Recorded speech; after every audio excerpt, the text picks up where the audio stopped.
ভাই এখনকার পোলাপাইনদের মুসলমানি দিলে টেরই পাওয়া যায় না। না মানে হেরারে জাস্ট ডাক্তারের কাছে নিয়ে যায়, ডাক্তার ইনজেকশন মাইরা তার অস্ত্রোপচার করে তার মেশিন কাটটা দেয়, না মানে মুসলমানি করায়া দেয়। তাই খুব একটা বেশি ব্যথাও লাগে না, কেউ জানেও না, টেরও পায় না। বাট আমাদের সময় যখন আমরা রে মুসলমানি দিত রে ভাই, মনে হইতো হেরা কোনো উৎসবে আইছে। মানে এলাকার দুধের বাচ্চা থেকে শুরু করে বুইরা দাদি পর্যন্ত সকল ধর্ম বর্ণ নির্বিশেষে একত্রিত আইয়া আমার মুসলমানি করানি দেখতো। মানে মান ইজ্জত আর কিছুই থাকতো না রে ভাই। তাও তো এখনকার ডাক্তার গুলা ভালো, কি সুন্দর বুঝায়া কয়, বাবা এই তো কিচ্ছু হবে না, আর একটু, এই তো শেষ, ব্রেভ বয়। বাট আমাদের সময় ডাক্তার গুলারে দেখা ডাক্তার কম কষাই বেশি মনে হইতো যে মাঙ্গের নাতি আমার মেশিন না, আমার এই কাটতে আইছে হালার পুত। আর এখনকার পোলাপাইনদের তো কত কিছু দেখায় মুসলমানি দেওয়ানি লাগে, যে মুসলমানি করাইলে আমি তোমার সাইকেল দিমু, আইপ্যাড দিমু, ফোন দিমু, কত কি আইটেম। বাট আমার মামাই আমার 5 টাকার ডেইরি মিল্কের লোভ দেখায় মুসলমানি দেওয়াইছিল ভাই। আর আমি বুঝি না, মুসলমানি যখন দেয় তখন আশেপাশের লোকজন এমন কি মনোযোগ দিয়া দেখা মজা পায় আল্লাহ জানে। না মানে আমি ব্যথায় চিল্লায় মরে যাইতাছি, আর হালার পুত্রা একটার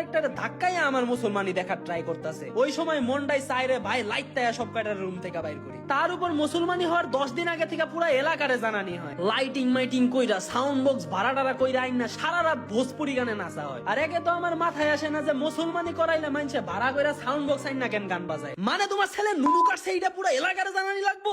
আসলে যার মুসলমানি হয় হেসারা এর কষ্ট কেউ বুঝান নাই রে ভাই। বেচারা যে 1 মাস ধরে লুঙ্গি হাতে ধরে হাঁটা লাগবো, এটা কেউ দেখো না। সবাই তো খালি অনুষ্ঠান করার গিলার লাইগা পাগল, কিচ্ছু কর নাই রে ভাই। এই দুনিয়া বহুত স্বার্থপর। তোমাদের মুসলমানও যদি আমার মতন মান ইজ্জত মারা হইয়া থাকে তাইলে রে ভাই আমারে কমেন্টে জানাও, আর এইরকম ভিডিওর জন্য ফলো মারো।